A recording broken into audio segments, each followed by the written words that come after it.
I first met Bill in a group called the UFO Research Institute in Pittsburgh in the late 60s when I was working for Westinghouse. We had a group of top-notch people, originally connected with NICAP, National Investigations Committee on Aerial Phenomena. Then we set up our own group. We got good press. We did a lot of activities. And Bill was kind of a hanger-on to the group. He wasn't very active in the group. Then in the late 70s, I met him at 40 Below Zero in Morris, Minnesota, where I was giving a lecture. We had a full house, which I don't understand at all, because I wouldn't go see anybody at 40 Below Zero. And we got to talking, and he was working on the Philadelphia experiment with Berlitz. I found out about some Roswell stuff right around that time, which I shared with Bill. And then Bill lived in Minnesota, and so after I had talked to a couple who told me about the Barney Barnett Plains of San Augustine story, I shared that with Bill the very next day. I got their address and so forth, and I was traveling, and Bill stayed in touch.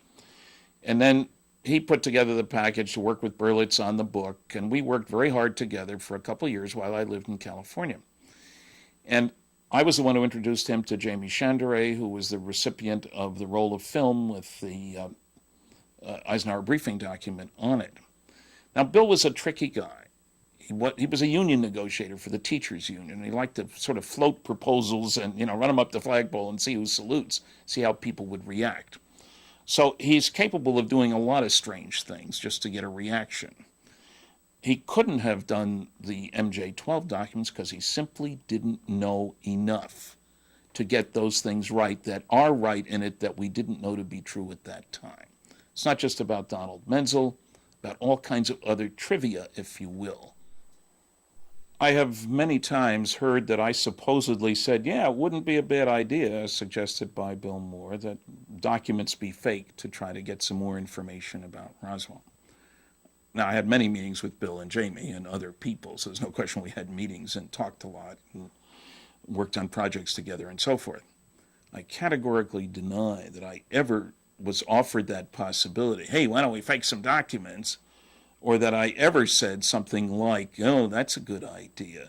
It's nonsense. Matter of fact, one of the several arguments that sort of wound up separating us, besides the fact that I had moved back east and he was in California, was about the contents of some testimony on the program UFO Cover-Up Live.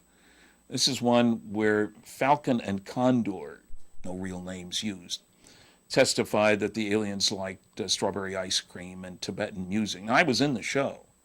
That was a put into the show. Those guys weren't there in Washington when the show was put together.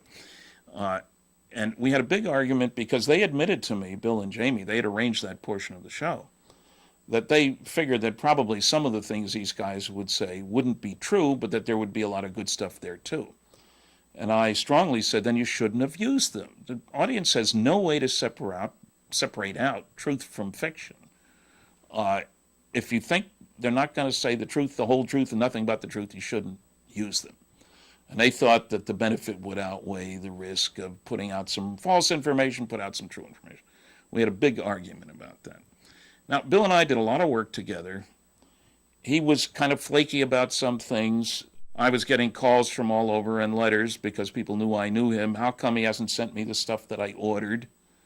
And we had a discussion about that, and I said that's in violation, mail fraud, of the mail order rules. You have to either give back the money or send the product, or you have to do something. You can't just take the money and run with it.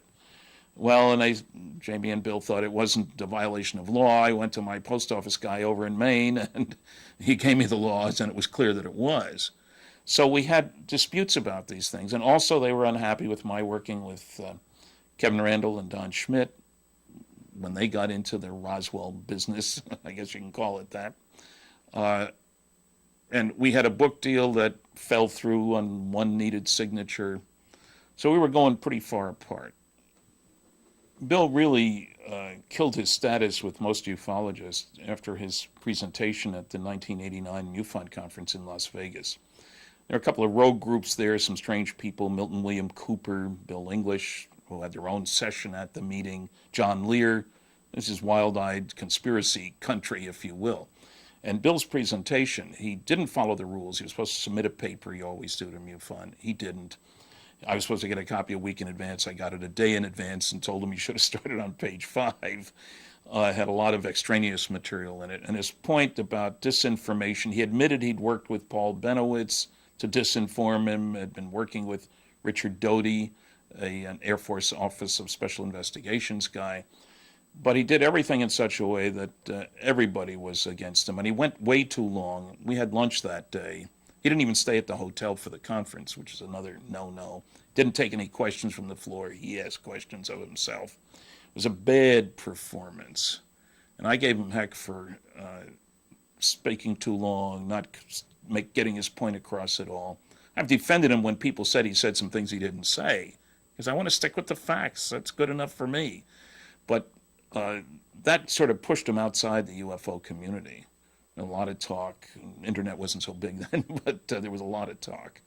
And so it was an unfortunate event. But now Bill had marital problems. He had other problems, financial ones, book contracts not coming through, that sort of thing. But his behavior was reprehensible.